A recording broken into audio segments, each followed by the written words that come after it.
Saudaraku, mulai hari ini, minggu ini, kita akan masuk di dalam satu seri khotbah spesial sekali, khususnya tentang family, tentang keluarga. Karena itu judul seri khotbah ini adalah Me and My Family, atau aku dan keluargaku. Ya, dan secara spesifik di dalam bagian yang pertama dari seri khotbah ini saya mau bicara tentang yang namanya rasa memiliki. Tahukah Anda, kalau kita mau punya pernikahan yang bahagia, keluarga yang bahagia, dibutuhkan adanya rasa memiliki yang tebal di dalam keluarga kita. Saya bacakan Maleakhi 4 ayatnya yang ke-5 sampai ayat yang ke-6. Sesungguhnya aku akan mengutus Nabi Elia kepadamu menjelang datangnya hari Tuhan yang besar dan dahsyat itu. Maka ia akan membuat hati bapak-bapak berbalik kepada anak-anaknya dan hati anak-anak kepada bapak-bapaknya, supaya jangan aku datang memukul bumi sehingga musnah. Anda harus mengerti bahwa ini adalah ayat nubuatan tentang pemulihan keluarga. Dan doa saya bulan ini terjadi pemulihan keluarga di dalam keluarga saudara. Terjadi pemulihan di dalam pernikahan saudara. Oke, nah Anda harus mengerti supaya tidak terjadi kemusnahan. Supaya tidak terjadi kehancuran. Firman Tuhan berkata, hati bapak-bapak harus kembali kepada anak-anak dan hati anak-anak harus kembali kepada bapak-bapaknya. Oke, jadi saudara harus mengerti penyebab kemusnahan, penyebab kehancuran adalah karena kurangnya atau tidak adanya rasa memiliki. Jadi hatinya sudah menjauh bahkan terhilang. Karena itu harus kembali. Karena kalau nggak kembali, kalau hatinya menjauh, kalau nggak ada rasa memiliki, maka keluarga bisa musnah.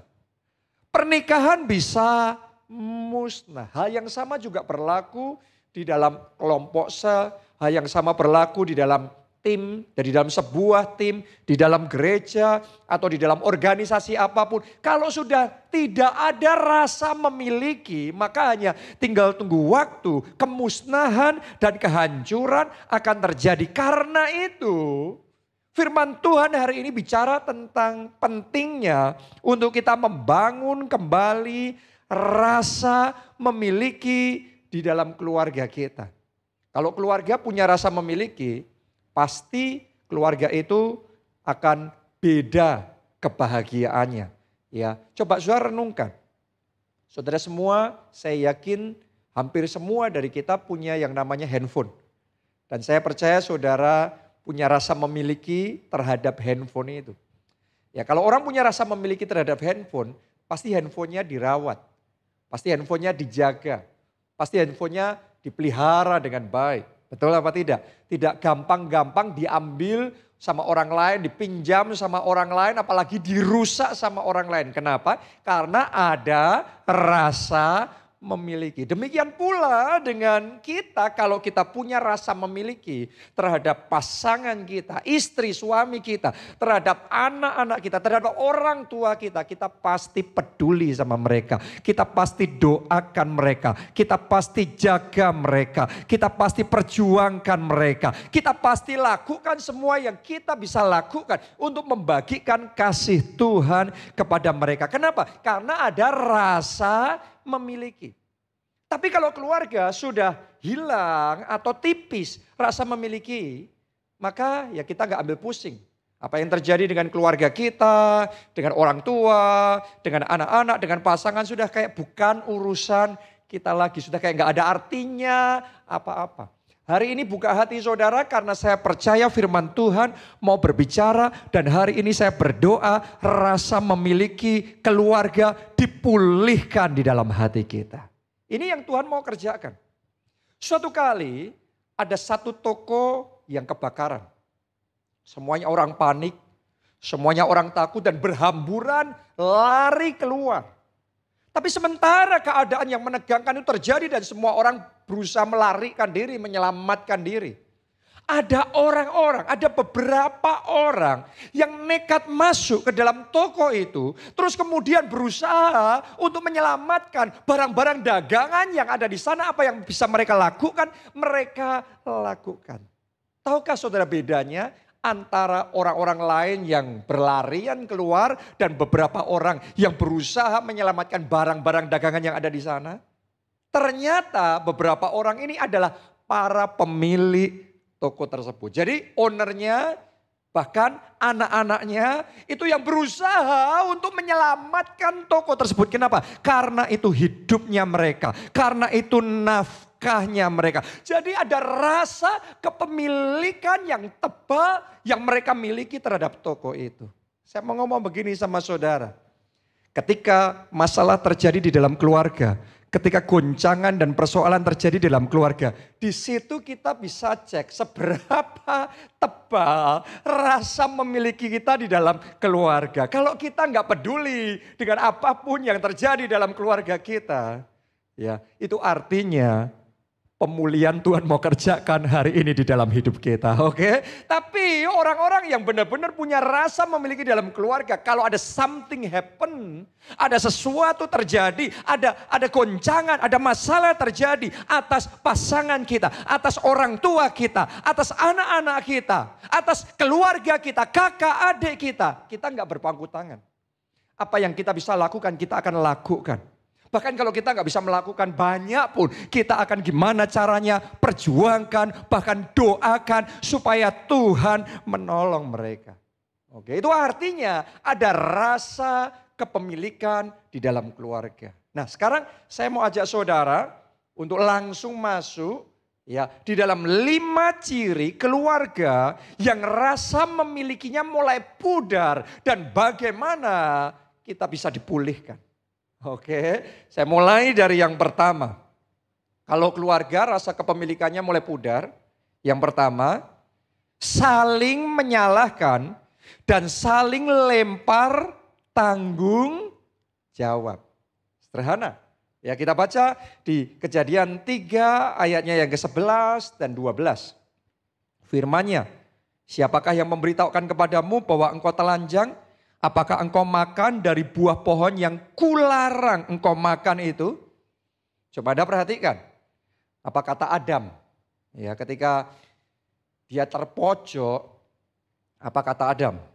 Manusia itu menjawab, perempuan yang kau tempatkan di sisiku, dialah yang memberi dari buah pohon itu kepadaku, maka ku makan.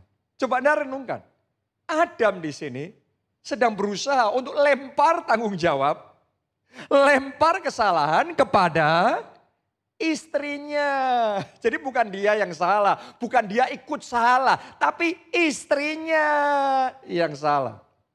Saya mau ngomong begini sama sudah berapa banyak keluarga juga melakukan hal yang sama. Seringkali tanpa sadar ngomong gara-gara istriku yang gak becus, ngurus anak, ngurus keluarga.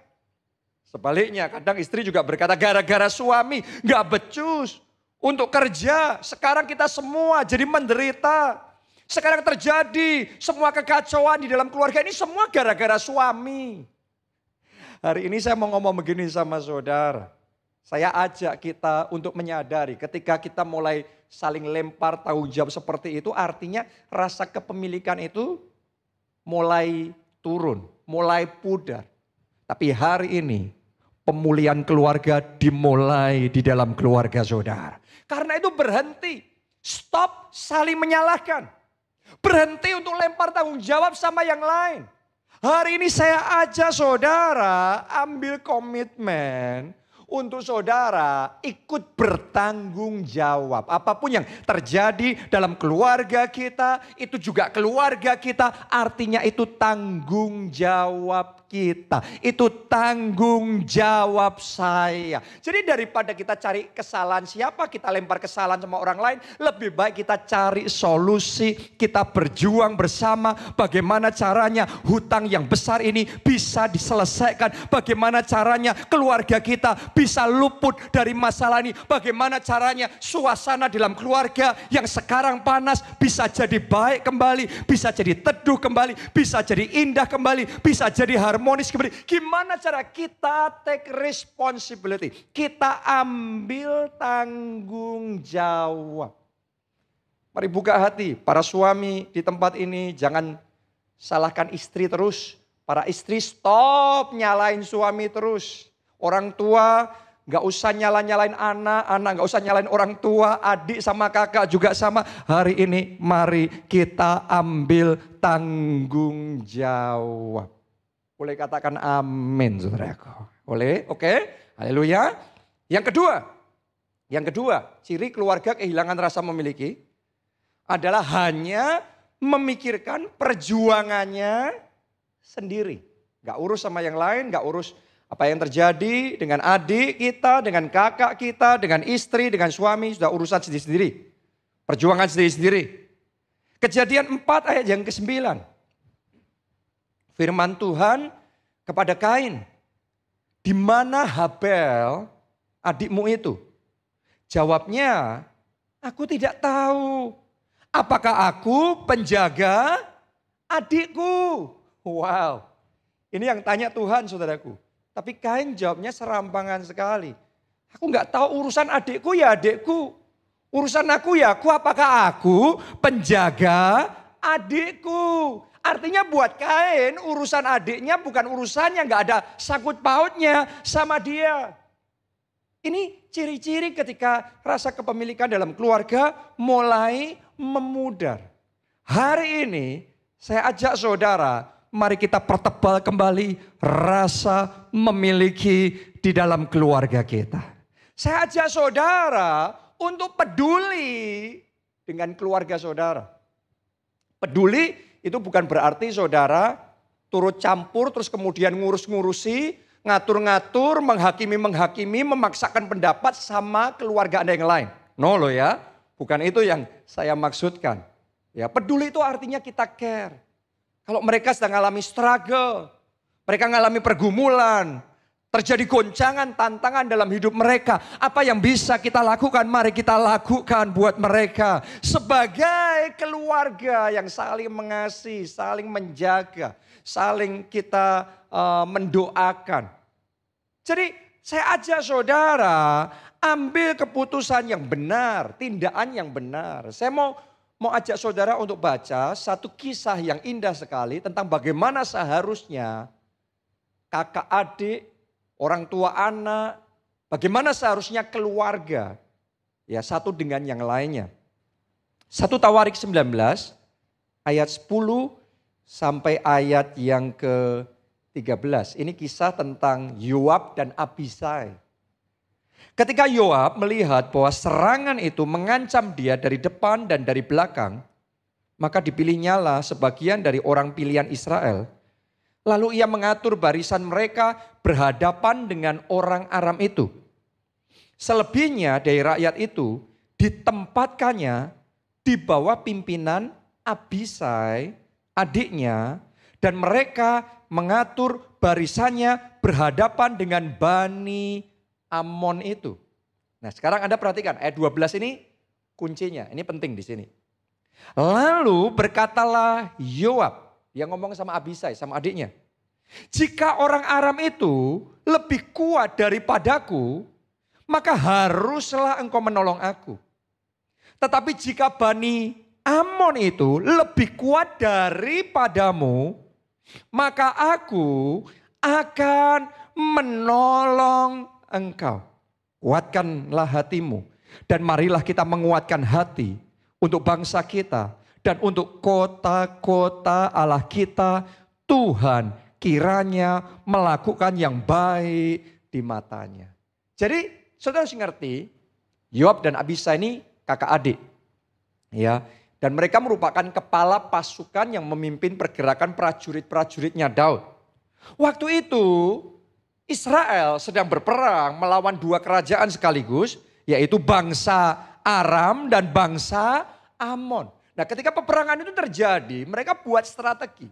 Ya, Yoab dan pasukannya menghadapi bangsa Aram, sedangkan Abisai dan pasukannya menghadapi bangsa Amon.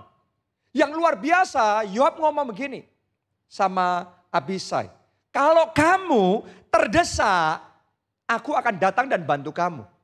Kalau aku yang terdesak, kamu datang dan kamu bantu aku. Jadi dengan kata lain, Yoab ngomong sama adiknya, oke, kita bagi tugas ya. Ini yang aku kerjakan, ini fokusku, ini perjuanganku. Dan itu perjuanganmu. Aku akan fokus dengan perjuanganku, tapi aku akan perhatikan kamu. Aku akan pastikan kalau kamu terdesak, aku akan datang menolong engkau. Wow, itu yang namanya keluarga. Keluarga itu punya perjuangannya masing-masing. Yes, benar. Keluarga itu punya urusannya masing-masing, punya prioritasnya masing-masing. Tapi jangan pernah lupa di dalam mengerjakan perjuangan kita masing-masing. Kita tidak tutup mata terhadap perjuangan keluarga kita, perjuangan adik kita, perjuangan orang tua kita, anak-anak kita. Kita juga peduli kalau mereka membutuhkan. Kita siap untuk jadi berkat. Kita siap untuk mensupport. Kita siap untuk dipakai jadi alat Tuhan untuk membangun, untuk menjaga mereka.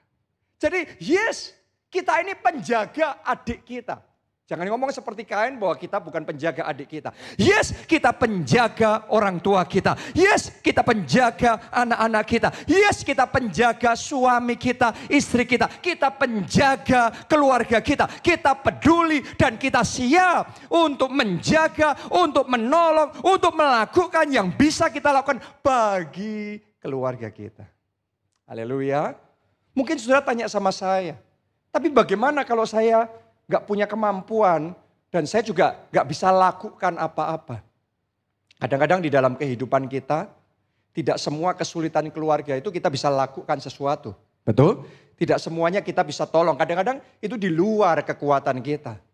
Tapi saya ajak saudara belajar dari Maria, ibu Yesus.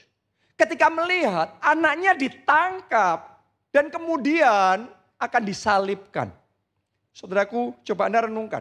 Waktu itu semua pengikut-pengikutnya bahkan melarikan diri menyelamatkan masing-masing. Tapi Maria, dia bertahan di situ. Dia tetap ada. Sebisa yang dia lakukan, dia lakukan. Ya, coba Anda renungkan. Kalau kita jadi Maria, beresiko enggak? Pasti beresiko. Kalau kita jadi Maria, ya takut enggak? Mungkin ada takutnya. Kenapa? Karena bisa dikaitkan sama Yesus. Dia bisa ikut kena celaka, kena hukuman. Atau paling tidak dia bisa dicemooh. Karena itu adalah anaknya yang akan disalibkan. Bisa jadi dia dicemooh, dicaci maki, dan seterusnya.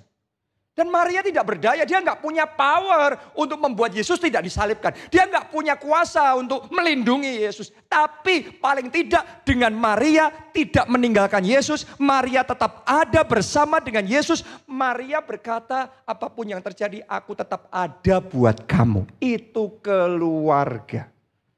Keluarga tetap ada saat yang lainnya pergi. Jadi hari ini saya mau ajak saudara, kalau keluarga saudara ngalami badai, ngalami tantangan, ngalami masalah, tetap ada buat keluarga saudara. Kalau Anda bisa lakukan sesuatu, do something for your family, do something for your parents, buat orang tua, buat pasangan saudara, buat anak-anak saudara, buat sepupu saudara, buat keluarga besar saudara. Kalau engkau bisa lakukan sesuatu, lakukan sesuatu. Tapi kalau engkau gak bisa lakukan apa-apa, paling tidak saudara peduli, paling tidak saudara motivasi, kuatkan, hibur mereka, paling tidak saudara doakan mereka, paling tidak saudara ada bagi mereka. Itu yang namanya rasa memiliki. Dan doa saya mulai hari ini, rasa memiliki yang seperti itu dipulihkan, dibangkitkan di dalam keluarga saudara. Amin. Haleluya. Yang ketiga sekarang, ciri keluarga yang kehilangan rasa kepemilikannya adalah sering membandingkan dengan keluarga orang lain.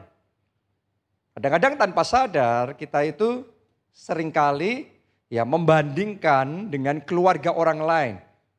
Berapa banyak istri yang suka berkata tentang suami temannya yang lebih sukses, lebih kaya. Ada berapa banyak suami yang berkata ya membandingkan istrinya dengan istri temannya yang mungkin lebih pandai membawakan diri. Ya lebih tahu, lebih sopan santun, masakannya mungkin lebih enak, mungkin lebih pintar berdandan.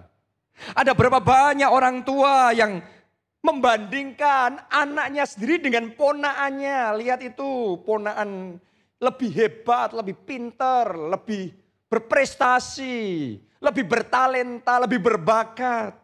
Ada berapa banyak jemaat yang membandingkan gerejanya dengan gereja yang lain. Ada berapa banyak anggota sel yang membandingkan KKS-nya dengan KKS yang lain. Saudaraku, saya mau ngomong begini. Memang rumput tetangga selalu terlihat lebih hijau dari rumput sendiri. Tapi saya hari ini mau ngomong sama saudara, stop membandingkan keluarga saudara dengan keluarga orang lain. Mulai hari ini seperti apapun keadaan keluarga saudara dengan semua kelebihan dan segala kekurangannya, belajar mengucap syukur dan bangga dengan keluarga saudara. Oke, saya ajak saudara mengucap syukur untuk suami yang Tuhan berikan. Untuk bangga dengan istri yang Tuhan sudah berikan kepada saudara. Dengan anak-anak saudara. Dengan orang tua. Dengan semua berkat yang sudah ada di dalam hidup saudara. Di dalam keluarga saudara. Ayo kita bangga dengan kelompok sel kita. Bangga dengan gereja kita. Ayo kita bangga dengan Tuhan kita yang luar biasa. Kenapa kok saya ngomong seperti itu sama saudara? Kenapa kita perlu bangga? Bahkan kita perlu mengucap syukur. Yang pertama, Tuhan tidak kebetulan menempatkan kita dalam keluarga itu. Tuhan tahu yang terbaik. Mungkin saudara nggak setuju dengan Tuhan, tetapi nanti pada akhirnya saudara akan ngerti. Pilihan Tuhan selalu yang terbaik. Oke. Yang kedua, saat kita mengucap syukur, di situ kuasa Tuhan bekerja. Ketika kuasa Tuhan bekerja, hati yang keras dilembutkan. Masalah yang tidak terselesaikan, ada jalan keluar. Tadinya hatinya sudah saling menjauh, bahkan terhilang. Sekarang terjadi pemulihan. Hati bapak-bapak kembali pada anak-anak. Hati anak-anak kembali pada bapak-bapak. Hati suami kembali pada istri. Hati istri kembali pada suami. Dan pemulihan keluarga terjadi. Dimulainya mengucap syukur.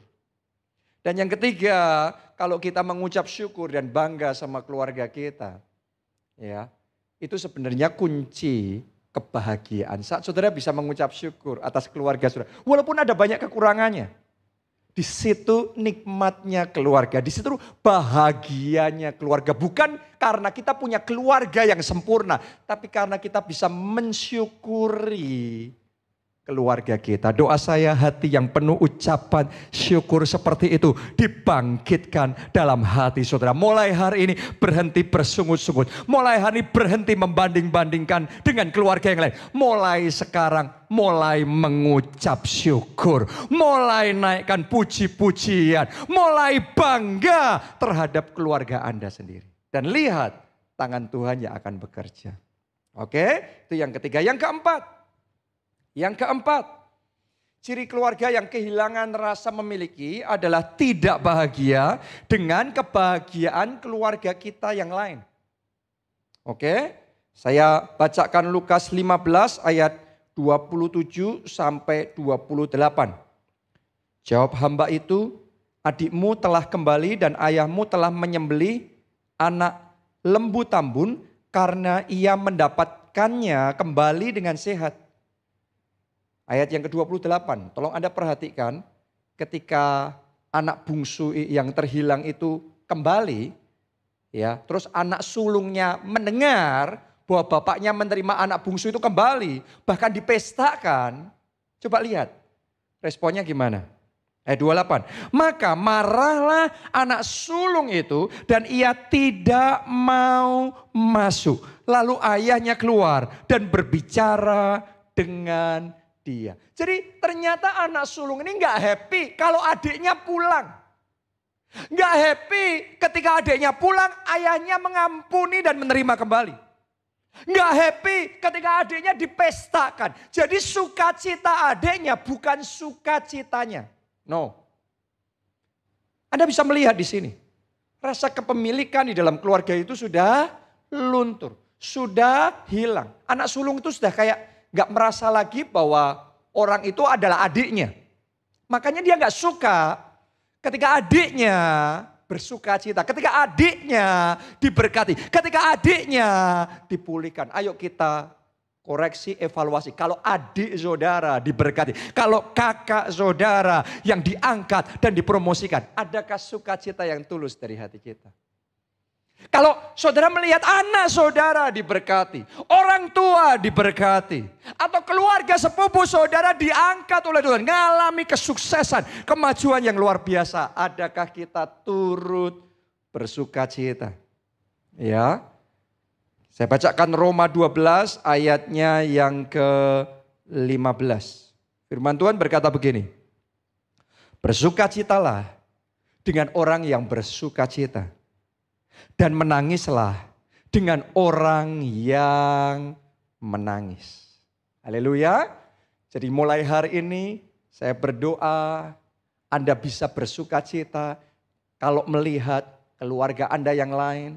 Kalau melihat kakak saudara, adik saudara diangkat dan diberkati oleh Tuhan, mari kita bersukacita. Jangan seperti saudara-saudara Yusuf, ngelihat adiknya dapat jubah warna-warni dari bapaknya, disayang sama bapaknya. Tapi mereka iri hati, mereka jengkel, mereka marah, mereka mau bunuh Yusuf. Saudaraku lihat, itu iri hati. Itu namanya rasa kepemilikannya sudah nggak ada. Sudah pudar di dalam keluarga itu. Dalam hati kakak-kakak Yusuf ini. Jadi kalau saudara punya keluarga yang sedang diberkati, diangkat oleh Tuhan, saya ajak saudara berdoa sama Tuhan, minta anugerah supaya kita nggak iri, supaya kita bahkan bisa bersukacita dengan sukacitanya orang lain. Kenapa? Karena itu berkenan di hadapan Tuhan, karena itu menyenangkan hati Tuhan. Dan kalau Anda berkenan menyenangkan hati Tuhan, menyentuh hati Tuhan dengan cara yang seperti itu, Tuhan sendiri tidak akan tinggal diam. Tuhan juga akan memberkati saudara. Kalau Anda diberkati Tuhan, maka artinya adik saudara, kakak saudara diberkati, Anda juga diberkati, seisi keluarga juga diberkati. Jadi sukacita satu orang, sukacita satu keluarga. Doa saya mulai hari terjadilah dalam hidup saudara, dalam keluarga saudara. Amin. Haleluya. Yang terakhir, yang kelima. Ciri keluarga yang kehilangan rasa kepemilikannya adalah tidak peduli dengan keselamatan keluarganya. Oke, kalau saudara masih ingat dengan kisah anak bungsu yang terhilang, maka saudara akan ngerti bahwa anak sulung ini gak peduli sama keselamatan adiknya. Adiknya mau berbuat gila, pergi dari rumah, dia gak berusaha mencegahnya. Ketika adiknya sudah pergi jauh, dia dengar kabar tentang adiknya berbuat gila, dia tidak berusaha untuk mengingatkan. Ketika adiknya jatuh miskin, dalam keadaan yang susah, dia tidak berusaha untuk menyelamatkannya. Bahkan ketika adiknya pulang pun diselamatkan, dia nggak bersuka cita dengan itu semua. Coba renungkan, artinya buat anak sulung ini, dia sudah nggak peduli lagi dengan keselamatan adiknya. Hari ini saya berdoa rasa memiliki, rasa kepedulian terhadap keselamatan keluarga saudara itu dibangkitkan dan ditumbuhkan, diimpartasikan dalam hati saudara. Tahukah saudara, kalau ada satu hal yang lebih membahagiakan dibandingkan kita masuk surga, adalah kita masuk surga bersama keluarga kita. Jangan masuk surga sendiri, jangan cari selamat sendiri. Saya berdoa firman Tuhan, nubuatan firman Tuhan tergenapi dalam keluarga saudara. Satu orang diselamatkan, seisi keluarganya diselamatkan. Doa saya, seisi keluargamu diselamatkan. Dan itu terjadi melalui kepedulian saudara.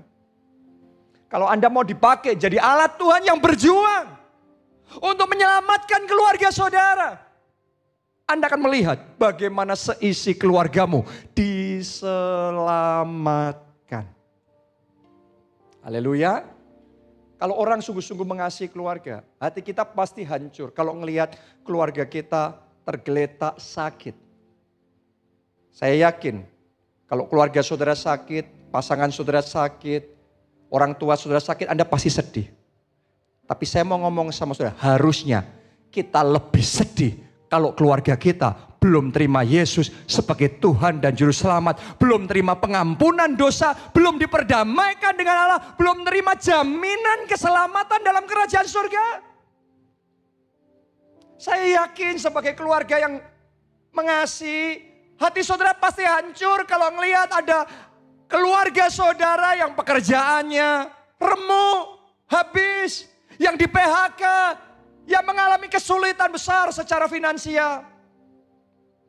Tapi saya mau ngomong sama saudara, seharusnya hati kita lebih hancur lagi kalau ada satu pun dari keluarga kita yang tidak bisa masuk di dalam kerajaan surga dan harus binasa di dalam kematian kekal itu.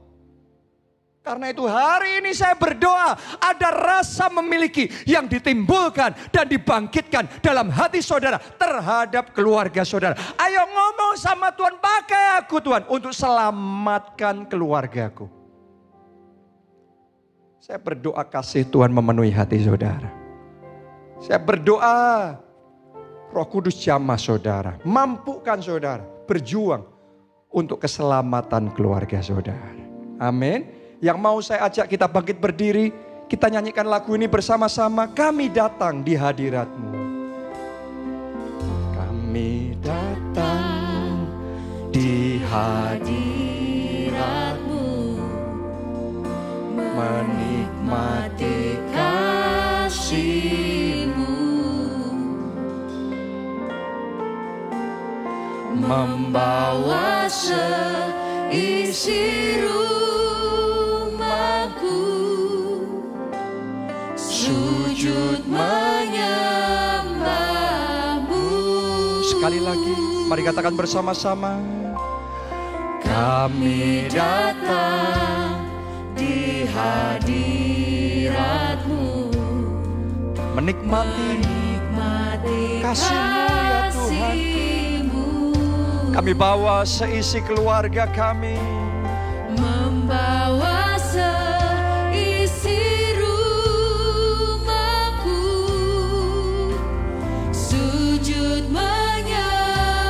mari semuanya kita angkat kedua tangan kita. Katakan bersama-sama, ini keluargaku Tuhan. Ini keluargaku Tuhan.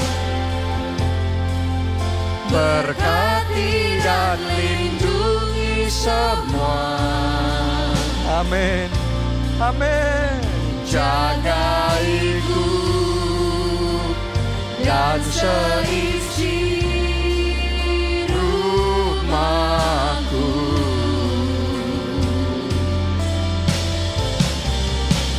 sampai akhir hidupku Tuhan. Ku mau setia melayani-Mu, ku bahagia jadi keluarga Allah. Mari bersama-sama lambaikan tanganmu, katakan, ini keluargaku Tuhan. Amin.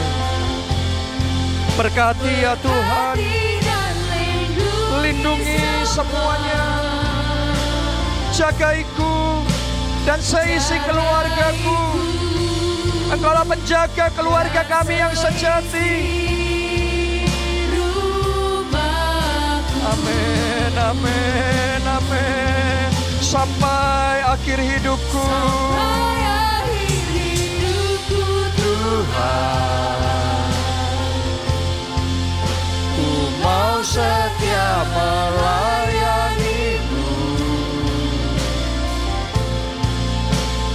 Ku bahagia jadi keluarga Allah. Tahukah saudara, kebahagiaan keluarga dimulai ketika ada Tuhan di dalam keluarga kita. Dan Tuhan akan mulai ada di dalam keluarga kita ketika ada Tuhan di dalam hati kita. Karena itu saya ajak saudara yang mau melihat keluargamu dipulihkan, mari undang Yesus jadi Tuhan dan Juru Selamat di dalam hidupmu. Dan buat saudara yang belum pernah untuk mengundang Yesus sebagai Tuhan dan Juru Selamat dalam hidup saudara, ini waktu yang terbaik buat saudara. Anda yang sudah, tapi saudara sempat jauh dari Yesus, biarlah hari ini hari pemulihan. Hubungan saudara dengan Tuhan Yesus dipulihkan kembali. Karena itu mari angkat dua tangan saudara dan ikuti doa saya. Katakan, Tuhan Yesus, Tuhan Yesus, masuklah dalam hatiku. masuklah dalam hatiku. Jadi Tuhan dan Juru Selamatku. Jadi Tuhan dan Juru Selamatku. Ampuni dosa-dosaku. Ampuni dosa-dosa. Selamatkan jiwaku. Selamatkan jiwa. Mulai sekarang, hidupku milik Tuhan Yesus. Hidupku milik Tuhan Yesus. Dan aku percaya, oleh karena Yesus, dosa-dosaku sudah diampuni. Dosa-dosaku sudah. Dan aku sudah diselamatkan. Terima kasih Tuhan. Terima kasih. Amin. Siapa yang mau dipakai Tuhan juga untuk menyelamatkan keluarga saudara? Siapa yang mau care dengan keselamatan keluarga saudara? Dimanapun Anda berada, mari angkat dua tangan kita masing-masing. Mari kita katakan, pakai aku Tuhan. Aku Tuhan. Selamatkan keluargaku. Masing-masing berdoa. Ayo, masing-masing berdoa. Pakai aku Tuhan jadi alatmu untuk menyelamatkan kakakku, adikku, orang tuaku, anak-anakku, istriku, suamiku. Pakai aku Tuhan, sehingga melalui hidupku seisi keluargaku diselamatkan. Pakai aku Tuhan. Pakai. Bulan ini bulan keselamatan keluarga. Bulan ini bulan pemulihan keluarga. Bulan ini bulan pertobatan terjadi dalam keluarga kami. Pakai ya Tuhan, pakai aku Tuhan. Terima kasih Yesus. Terima kasih Tuhan. Haleluya. Saudaraku, ketika saya merenungkan firman Tuhan hari ini,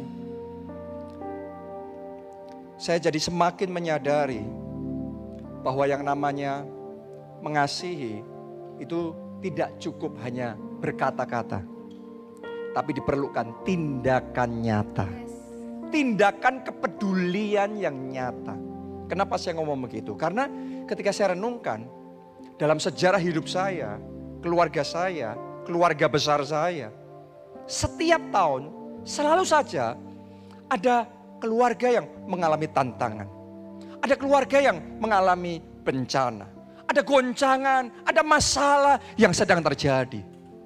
Dan saya bersyukur di momen-momen seperti itu Tuhan mampukan saya untuk melihat itu sebagai sebuah kesempatan untuk kita jadi berkat. Sebuah kesempatan untuk kita berbagi kasih. Dan setiap kali saya melihat seperti itu, saya ngomong sama Tuhan, kalau saya bisa lakukan sesuatu, saya mau lakukan sesuatu buat keluarga saya. Tapi kalau itu di luar yang saya bisa lakukan, karena ini dan itu dan lain sebagainya, itu di luar kesanggupan saya, di luar kemampuan saya, itu tidak akan menghentikan saya untuk tetap berdoa bagi mereka. Karena saya percaya doa orang benar bila dengan yakin didoakan besar kuasanya.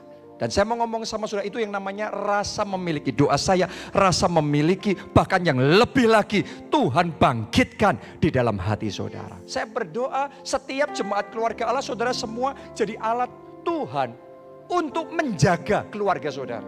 Menjaga pasangan saudara, menjaga orang tua, menjaga anak-anak, menjaga kakak, menjaga adik saudara. Sungguh-sungguh ada rasa memiliki yang tebal, yang kuat di dalam keluarga saudara. Siapa di sini yang mau dipakai Tuhan jadi kepanjangan tangannya untuk menjaga keluarga kita? Anda yang mau angkat dua tangan, katakan Tuhan Yesus, Tuhan Yesus, pakai aku jadi penjaga keluargaku. jadi penjaga Pakai aku jadi berkat bagi keluarga. jadi berkat Berbagi kasih bagi keluarga. bagi kasih. Pakai aku ya Tuhan. Mari semuanya kita angkat suara berdoa masing-masing. Pakai aku Tuhan. Pakai aku Tuhan. Pakai aku jadi penjaga. Apa yang bisa aku lakukan, aku mau lakukan. Yesus, aku mau dipakai. Apa yang melampaui kemampuanku, aku percaya Tuhan turut campur. Pulihkan keluargaku. Pulihkan rasa memiliki, rasa kepemilikan dalam keluarga. Pulihkan ya Tuhan. Pulihkan. Ini keluargaku Tuhan. Mari masing-masing bawa keluarga kita kepada Tuhan. Berkati, lindungi semua keluarga kami ya Tuhan. Jagaiku dan seisi rumahku. Amin, amin. Sampai akhir hidupku Tuhan. Ku mau setia melayanimu. Ku bahagia jadi keluarga Allah. Mari yang terakhir, kita angkat dua tangan kita tinggi-tinggi. Ini keluargaku Tuhan. Ku mau lindungi semua. Jagaiku dan seisi rumahku.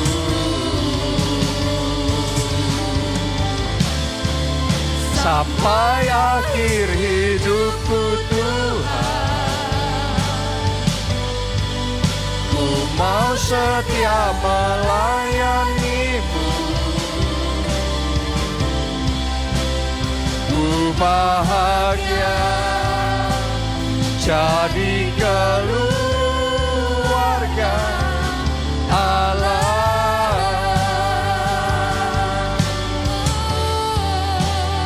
Ku bahagia jadi keluarga Allah.